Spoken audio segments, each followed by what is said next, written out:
"Don't touch my scars," she begged. But the cowboy kissed them anyway. Wild West love, asterisk. Dust choked the air as Elias's fist slammed into my side, cracking ribs like dry twigs under a booth.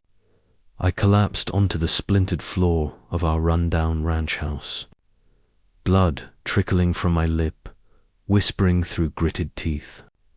"Don't touch my scars." The words were a plea, a barrier I'd built from years of his fury, but they hung useless in the haze of pain. My torn blouse clung to fresh bruises, the remnants of his whiskey-fueled rage, each mark a reminder that live in any form had long since fled this godforsaken Texas homestead. Once, Elias had been my protector, the big brother who chased away nightmares with stories of wild mustangs and endless prairies. We'd laugh under the stars, him promising to shield me from the world's cruelties after Ma succumbed to that relentless fever.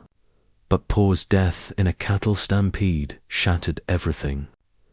Elias drowned his grief in liquor, turning it into a weapon aimed straight at me. I'd scrub the floors, mend his shirts, cook his meals without a word of thanks, all while dodging his shadows. The neighbors in Dusty Creek whispered about us old. Widow Harlan down the road would shoot me pitying glances at the general store, her son Wyatt sometimes nodding hello with those piercing eyes that seemed to see right through my facade. But no one intervened. In this wild corner of the West, family business stayed buried like hidden gold. Boots echoed on the creaky porch, signaling his approach.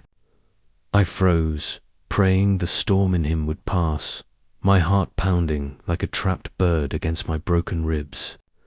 The door burst open, Ilias's shadow looming like a thunderhead, his eyes bloodshot and unforgiving.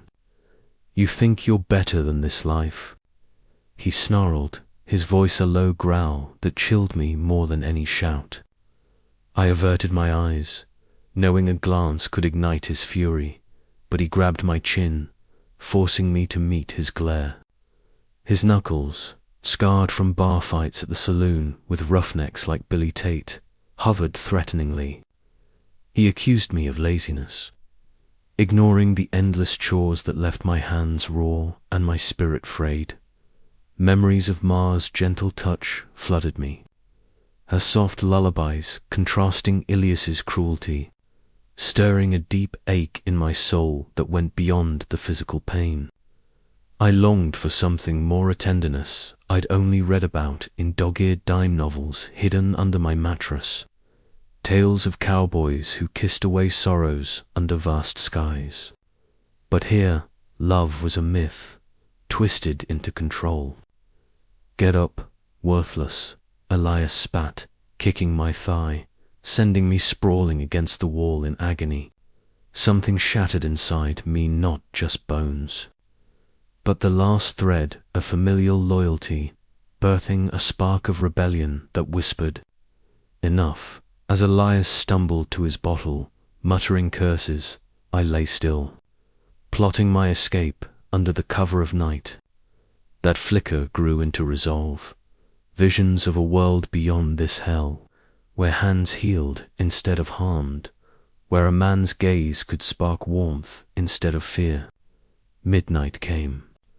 I slipped through the house like a ghost, avoiding squeaky boards I'd memorized over sleepless nights. The latch clicked softly. Cool desert wind hit my face, freedom tasting like sagebrush and stars. I glanced back at the squat ranch house, a prison disguised as home, then vanished into the moonlit trail, bare feet blistered on rocky paths, ribs screaming with each step, but fear of pursuit propelled me onward. By dawn, exhaustion hit. I hid in a ravine as hoofbeats thundered Elias's posse. Hot on my trail, Billy Tate's voice hollering my name like a curse. Gunshots echoed in the distance, a warning from his men. I scrambled up a cliff, scraping knees raw, my breath ragged with terror. What if they caught me?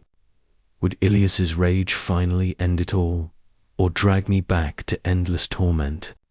Midday sun baked my skin. Dehydration set in, visions blurring, but I pressed on toward distant mesas. Collapsing by a dried creek bed, I heard riders again, outlaws mistaking me for easy prey. Their laughter crude as they circled closer. Panic surged. I darted into canyons, heart racing in a desperate hide-and-seek, dodging shadows that promised worse than Elias's fists. A rattlesnake struck at my ankle. I dodged, but the venom grazed me, swelling my leg in throbbing pain. Limping now, vulnerability clawing at my resolve, I wondered if this was fate's cruel joke, freedom slipping away like sand. Hoofbeats approached, and knew not foes, but a lone cowboy, Wyatt Harlan, reining in his Mustang with a steady hand. His silhouette against the sun stirred something unfamiliar in my chest. Flicker of hope, or perhaps the danger of desire.